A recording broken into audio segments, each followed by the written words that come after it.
So, good morning. I wanted to, um, number one, say that I'm better than the last video that I made. Um, by the way, these videos are not getting to you on the day or in the same order that I'm making them or whatever, because I have more than 20 videos in my computer that I'm trying to upload to YouTube, but the internet is kind of slow. So sometimes I have to stop, and sometimes I have to reset the router. Sometimes I have to reset the computer, and so the videos are not getting there as often as I want to, and definitely not as fast as I want to either. So you know, so if I'm late with your answer or whatever, you know, I appreciate your understanding about this topic that I'm dealing with. So, having said that, yeah, my dog just bit me yesterday. He has been acting weird in the last couple of days. And I think it's because he can sense that I am out of balance. And also, he can sense that something might be up. I don't know. I'm thinking that there will be like an earthquake or something near us, and it's kind of I don't know, scary for me in a way. But anyway, so the topic for today was is the reason why we have lines, and this one is important because if you see any of these things happening, then you know what's coming, and you might want to prepare for that one. Also, the reason why this happened needs to be all the time remembered. Here is why. Because every time that you're making the line, people will complain and people will blame the supermarkets. People will blame the producers of food. People will blame other people, especially those that have a little bit of money and can afford to buy two or three or four deodorants. Yeah, people will actually be kind of like boo, with them, and it's just, yeah, it's bad because people will be like, yeah, even if you have money, you should buy just one because we don't have. Yeah, it's bad. And so people will blame anybody and everybody but the people who are actually responsible. And also, there will be a hell of a lot of scapegoats that, will be thrown into jail, and they will be taken for granted, and they will have so many freaking things like crazy. So, you need to remind yourself that this isn't normal because, in fact, people are when they start making lines for a while, when there is no line, people feel weird and they think that there is a catch of not making a line, and people get used to the idea of making lines and stuff like that. And when that happens, they just they just I don't even know how to explain it, but they think that making the lines and doing the lines and standing in line is a thing to do. So that's not normal. And for that, you need to understand why things happen. And it's important that you also prepare for the line process because, like I said, it's not going to get pretty or anything like that. And shopping is not going to be, something that you might be looking forward to like before, because before you might do this as a stress reliever thing, as a hobby or something, but now is not. It's actually going to be an obligation, because if you don't buy the day that you're supposed to buy, you don't get anything until next week. And it has to be the same day. So if you are working Monday through Friday, this is going to be a huge problem, because you can't make the line. You're either working or you're either in the line. So some companies realize this, because now people are actually quitting their jobs so that they can make lines, and they can stand in line all day. So it is very, very bad. So people will tell them, okay, what is your shopping day? And then you answer, in my case, Thursday. So they will say, okay, from now on you won't work on Thursdays, and you have to come Monday to Wednesday, and then on Fridays.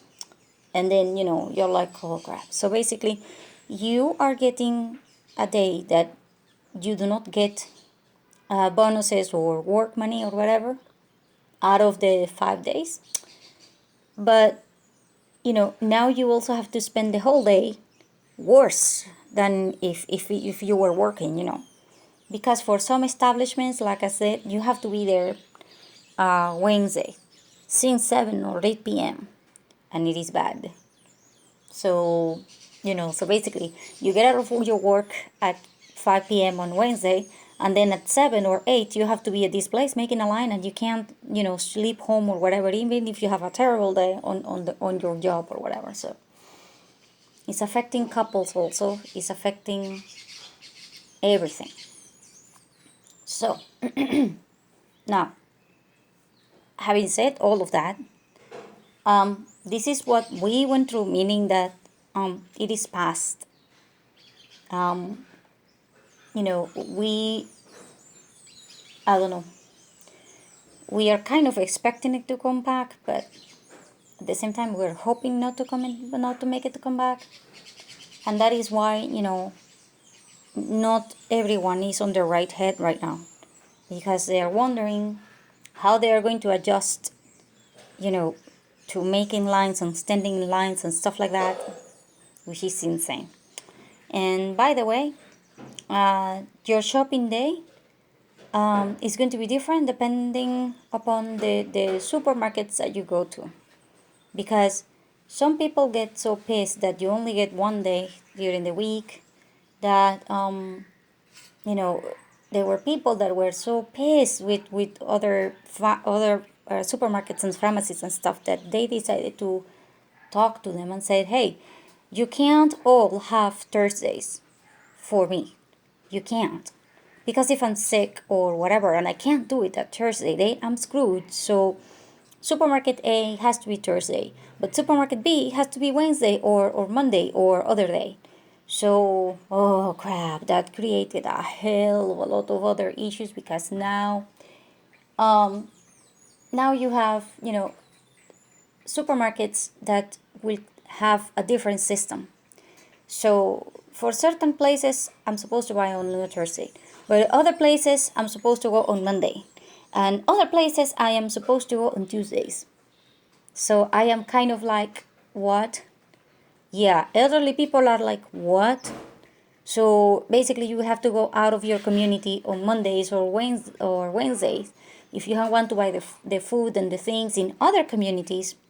And then, that is a hell of another day that you're going to lose in other communities, meaning that you will be an outsider for them or whatever, and it's going to be, a hell of a lot of problems. So basically, depending upon the day, you have to look for the supermarket that will take you as a client, and you are limited on the amount that you're supposed to buy, and you're fighting other clients, and you are running everything, and that is like the new normal thing. And so so some people started asking 2 days out of your job to try to get basic things, because if you were supposed to get your day not on Thursday but on Monday, oh hell, the probability of you getting products on Monday, it was like, yeah, very, very, very low, because trucks normally do not arrive on Sundays. So Yeah, it was just bad, really bad. And so basically, whoever got Mondays, like my neighbor, oh hell, they had to go through all the other communities that were near the industrial areas. And those places, oh hell, my neighbor had the battery of his car stolen. He had his tires. He got punctured one of his tires so that they can steal the car from him and stuff. But he's a man and he's very big, and and so people are kind of afraid of him because he looks like this huge Viking. Yeah, kind of like that. So But by the way, he's as sweet as honey. So, oh hell no, he's. But he looks like a Viking, so nobody messes with him. But still, it's a huge issue when you have to go outside of your area to try to get food. And Mondays were the worst and the worst, and I swear to God, the worst possibility for you.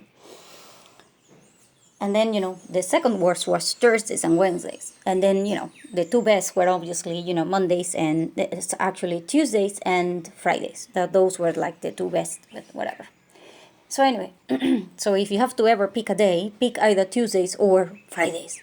If they give you the choice of you're picking. But anyway, so before I continue with this topic, I also wanted to answer, actually not answer, but rather comment something that I got in a comment. A lady asked, from the video that I made on plants that are supposed to be helping you for lightening and temperature and stuff like that. She asked, what happens is when if you have like flashlights and stuff and power, and when everybody else doesn't have power and generators and stuff, will they be stalling or something? Is it going to be like a problem? So to answer you this, you have to understand that it's different depending upon where you are. Number one, obviously, because if you're in a bad neighborhood, oh hell, you're already in trouble. But if you're in a very good neighborhood, you might be in trouble 2 or 3 days later, if there is still a problem. So if you're in a good neighborhood, you might not get into bad problems, whatever. And but here's the deal: across the board, it doesn't matter if you're in a good neighborhood, bad neighborhood, whatever. The one that will be like a standard that will happen no matter what is that people will steal or break or unscrew your light bulbs. And when there is a power outage, people will do this. Criminals will do this. And then you're kind of like, what? Well, here is the deal. If there is a power outage, right? Nobody has power. So they can take the light bulbs and nobody will care.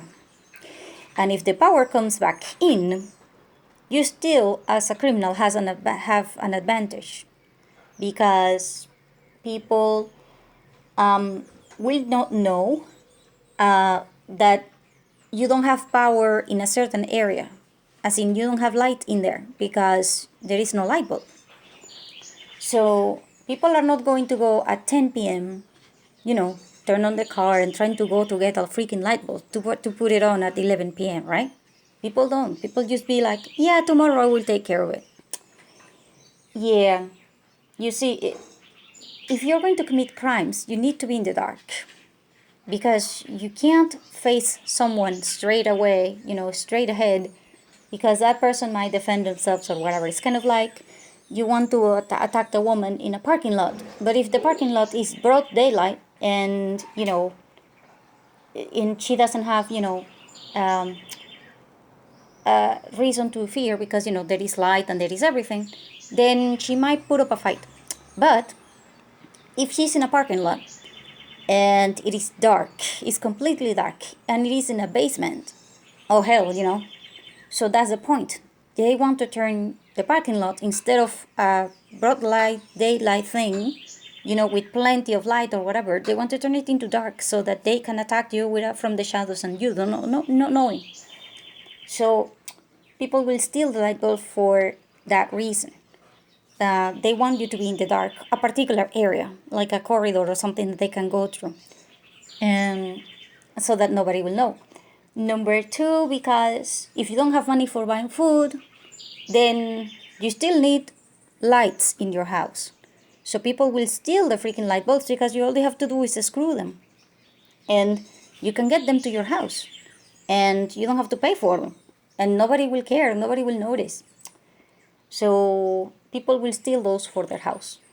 And the third reason is because people will actually, take them to resell them or trade them for food. So it's kind of like, yeah. So that is like the main thing that will happen.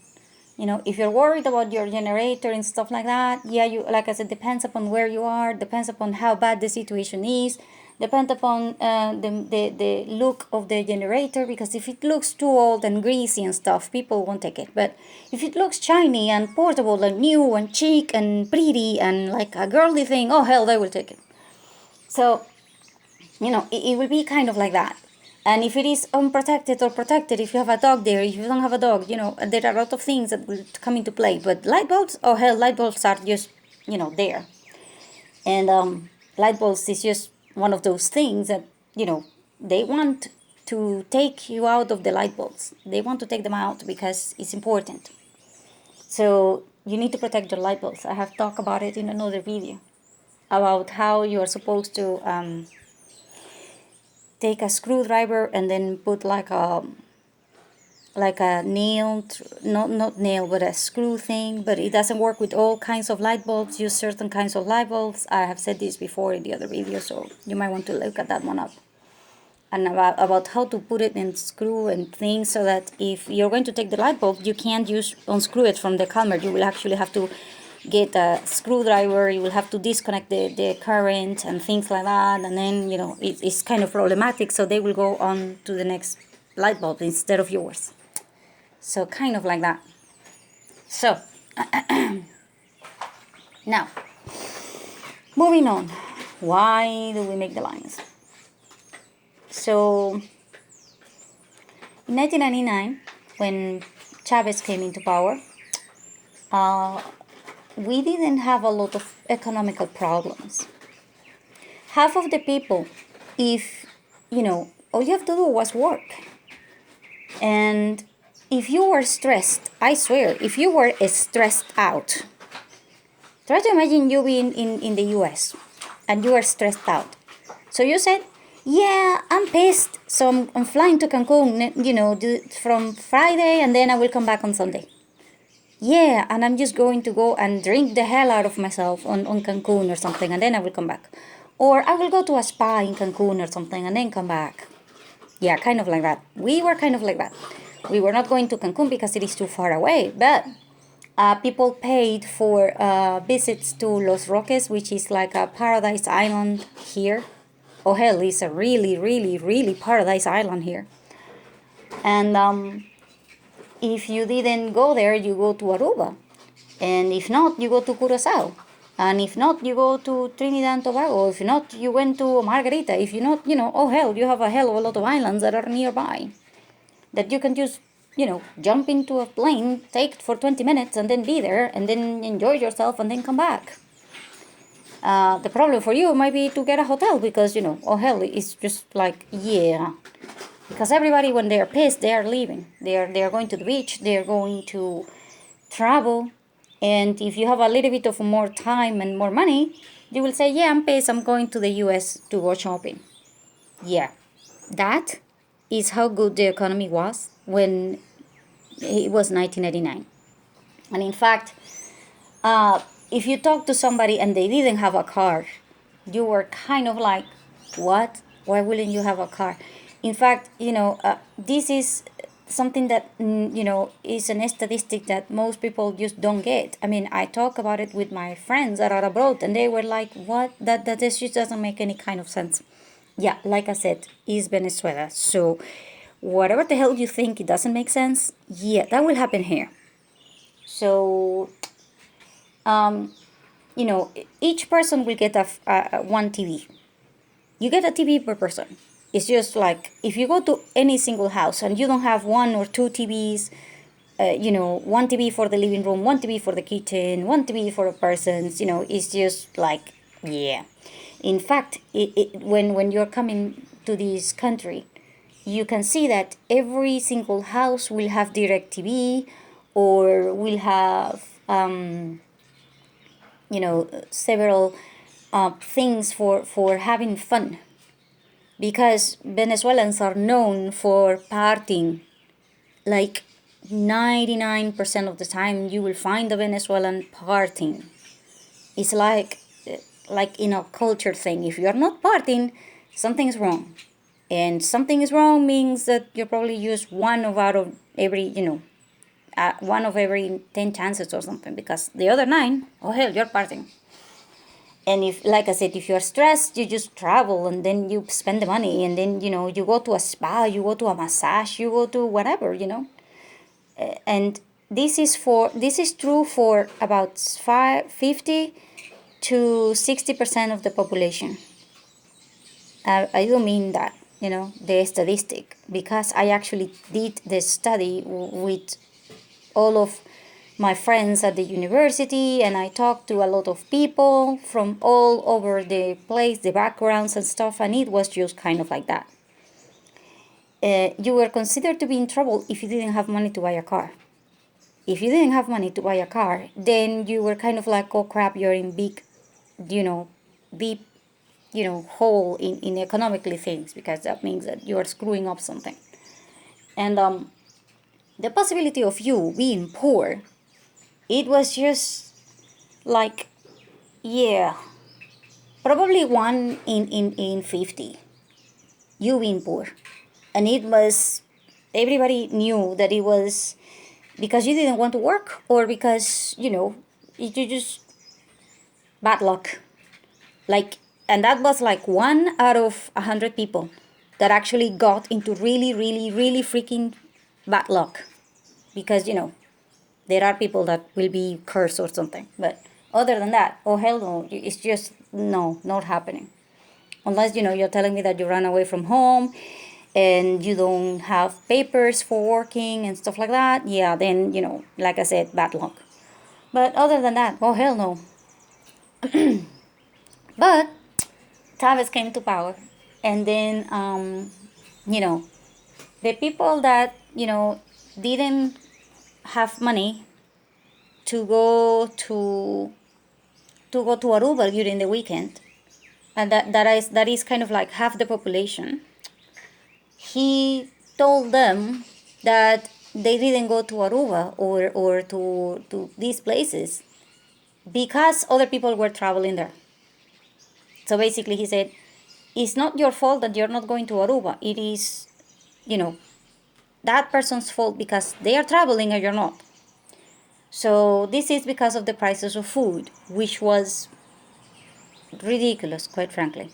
Because, you know, I swear to God, food in my country, it was just one of those things that, oh, come on, there was no way, and I do mean no freaking way, that you could not afford food.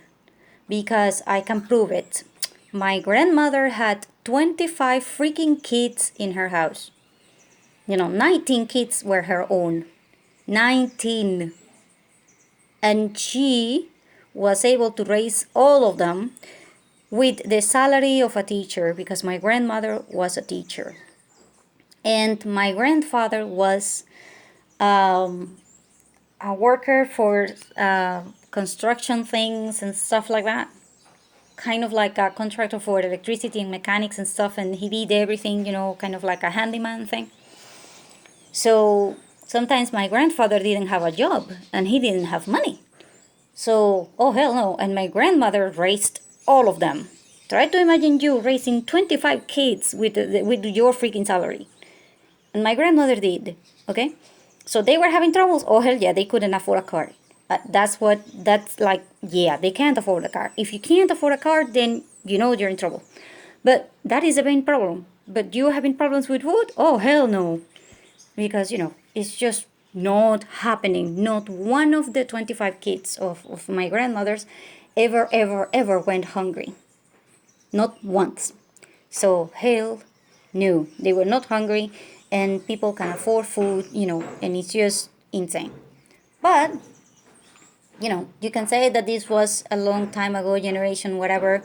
Yeah, I can tell you right now, my mother had 4 kids, and she had, one job, and my father had one job as an engineer. So I can tell you right now that both of those jobs could afford them, plenty of food for the 4 of us. It's just, insane. And sorry, give me a minute.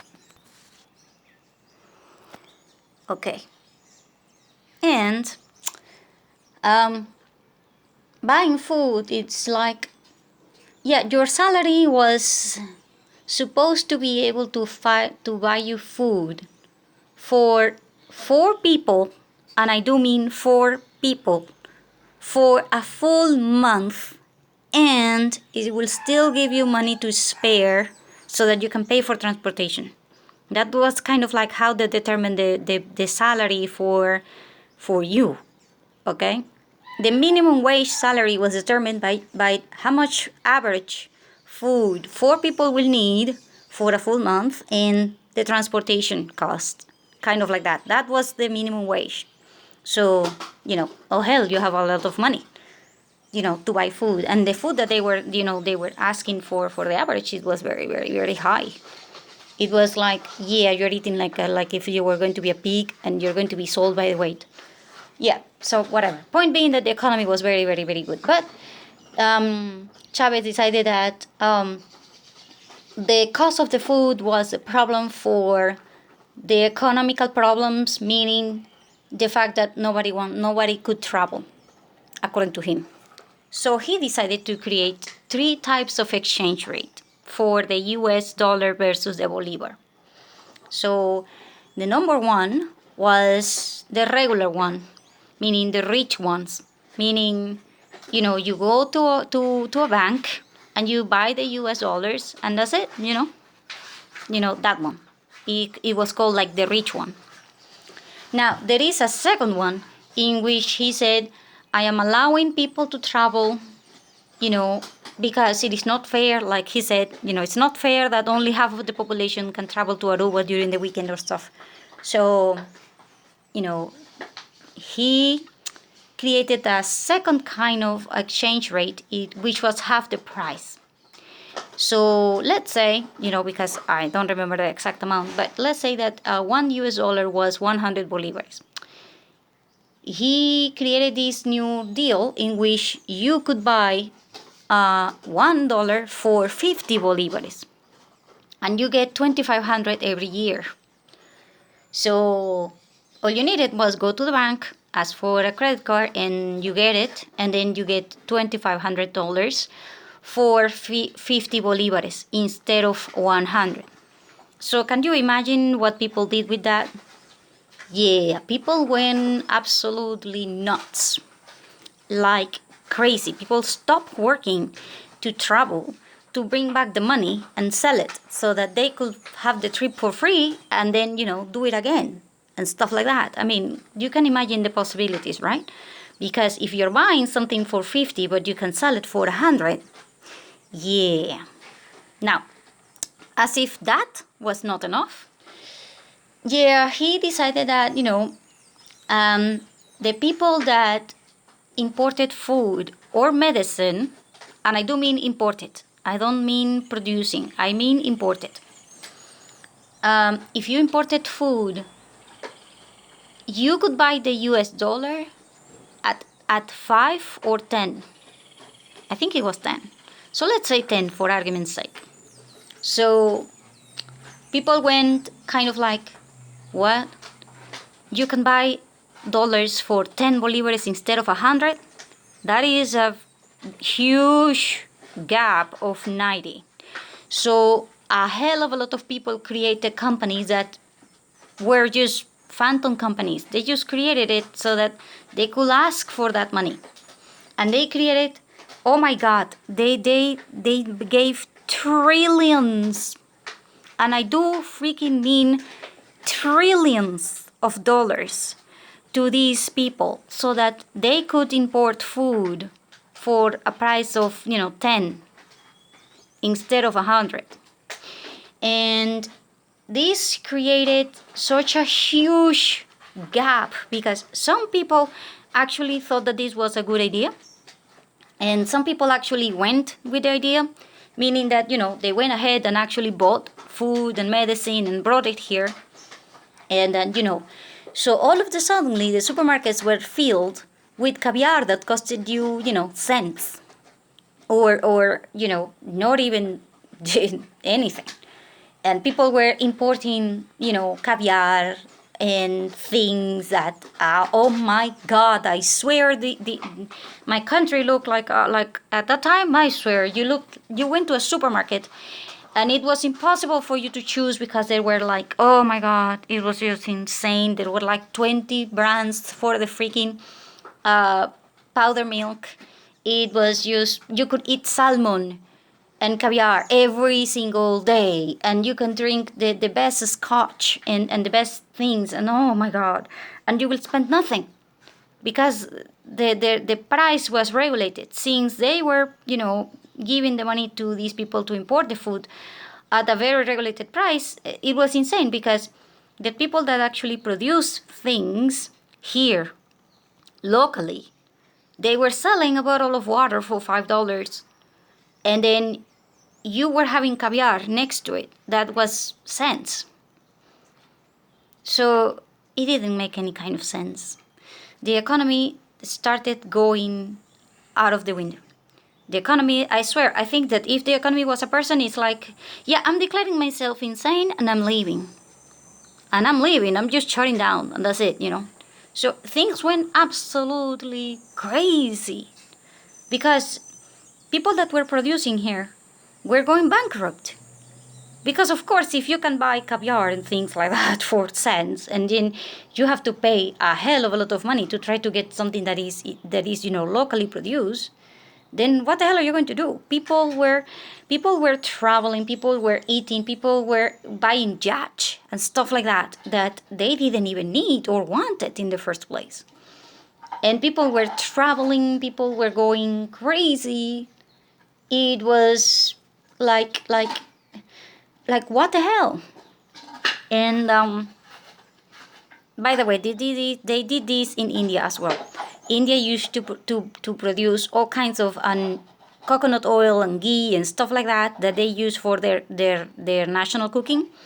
But now you buying that, it was very, very expensive, so it was cheaper to buy vegetable oils and frying oil, soya oil, and stuff like that was from other countries and stuff. So basically the local producers were bankrupt, and now you getting ghee or something that is from there is very, very, very expensive.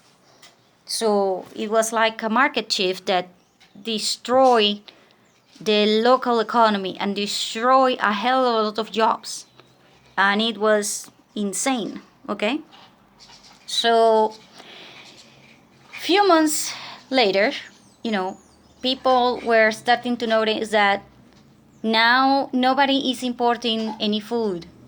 Because of course, if you are importing the food, let's say that you're spending 5, but you're getting 8. Okay, because when you're selling the food, you are getting, a margin because you can't sell it in the real price, because that's what the point is. The point is that you're supposed to sell it with this price regulated and stuff. So basically you cannot, charge the real price. So if it's outside, you can buy a caviar for $20. In here, you can get it for $1. And you cannot price, you cannot say that this caviar is $20 because the government just gave you the money for free.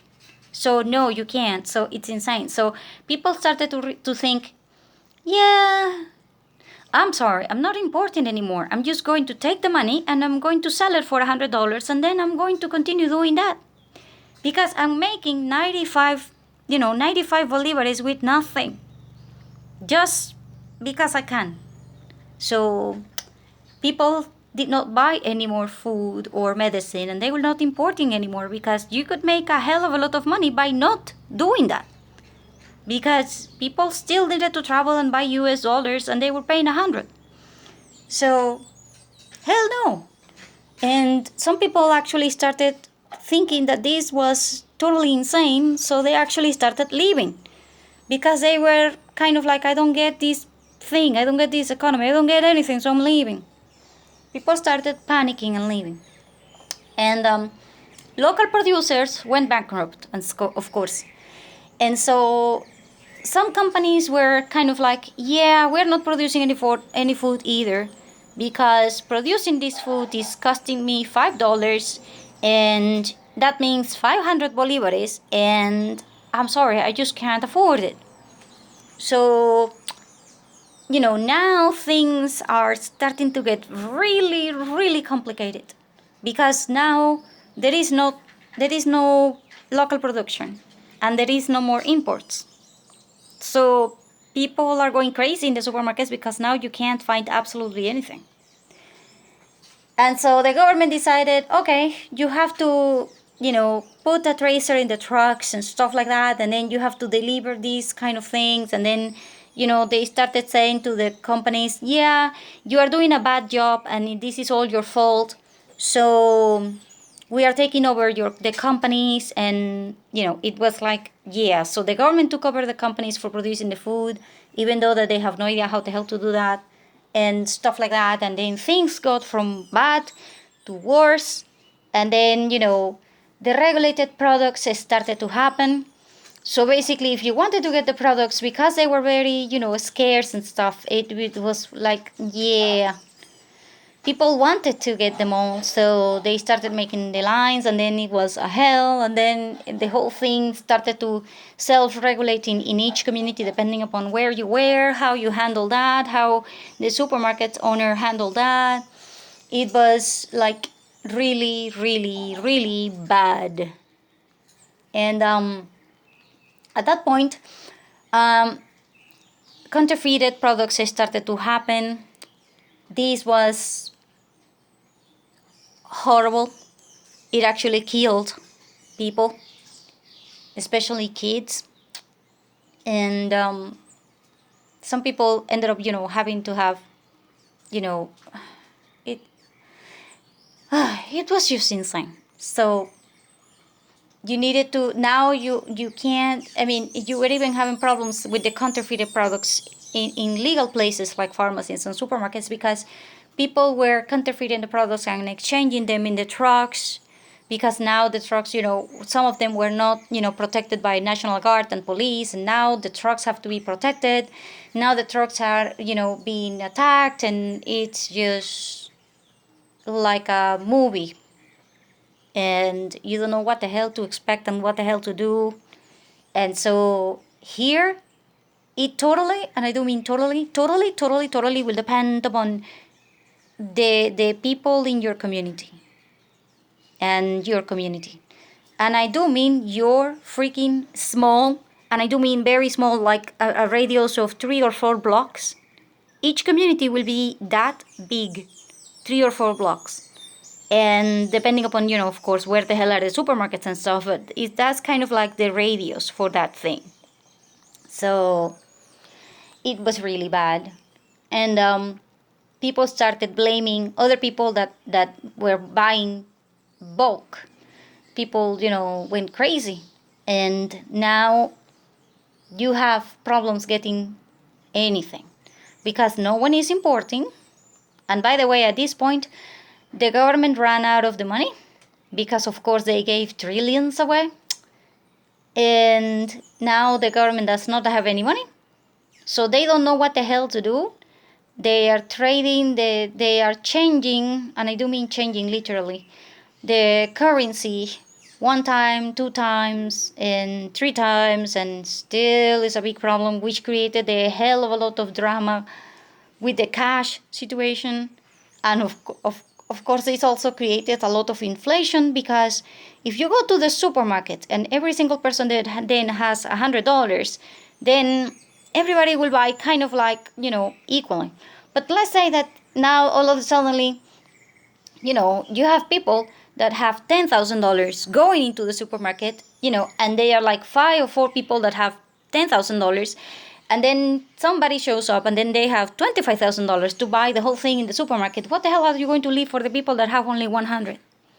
So, scarcity also happened because a lot of people were realizing that they're not going to get any more food or anything, and they were going to resell it, and they were going to create a whole new level of the black market.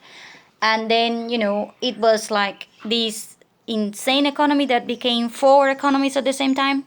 So you have the black economy, you have the legal economy for the regular people that have money, the economy for the people that have half of the money because they were traveling and stuff and could bring imports for themselves, and then you have the economy for the people that were buying U.S. dollars for 10 instead of 100, and they were still trying to make it because they knew that if they didn't import something, people were going to die, especially for the medicine part.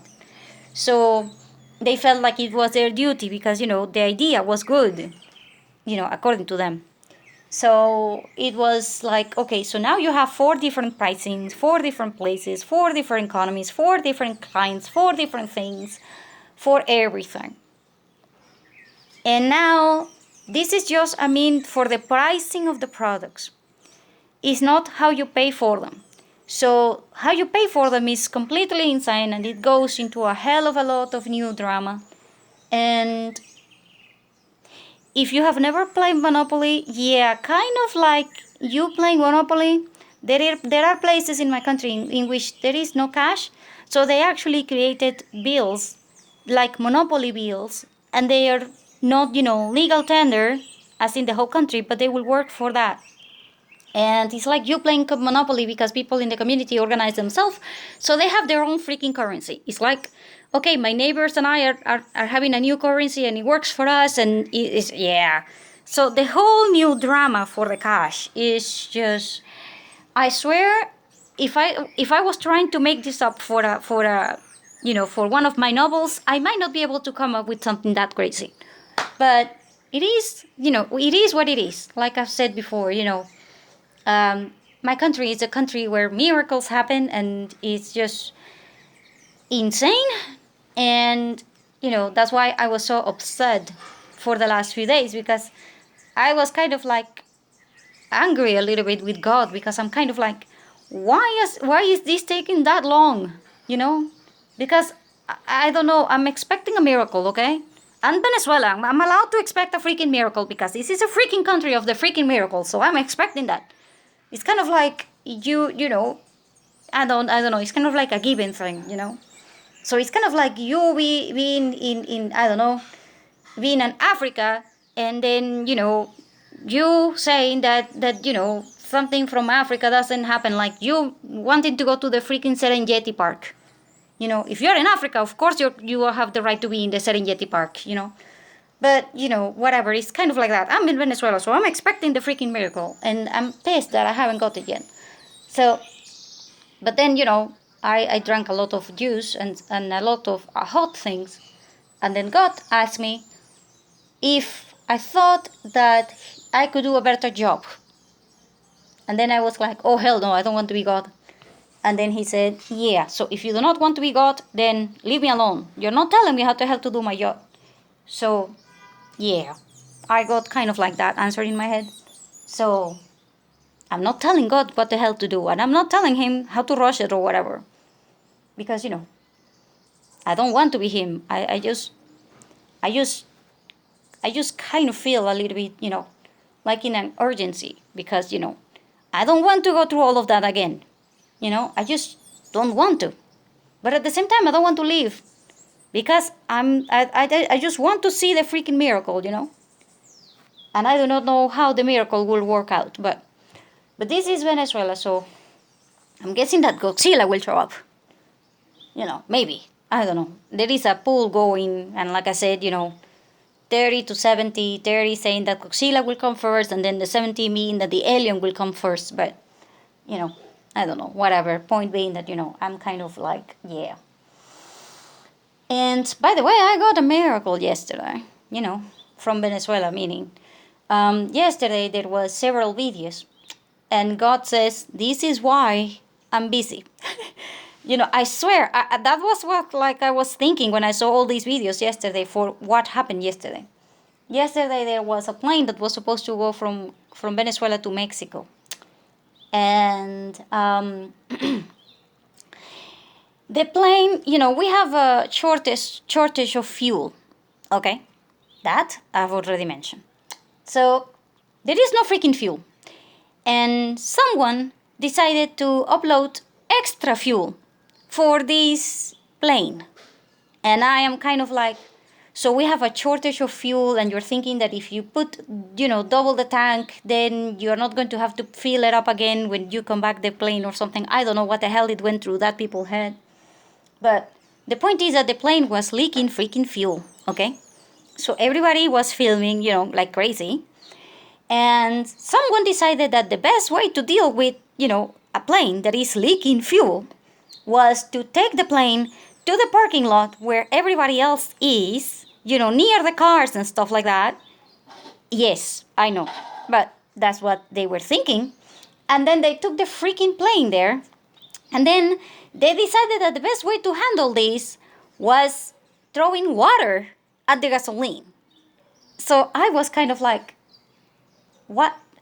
Okay, so, I'm not a firefighter, but I'm pretty sure that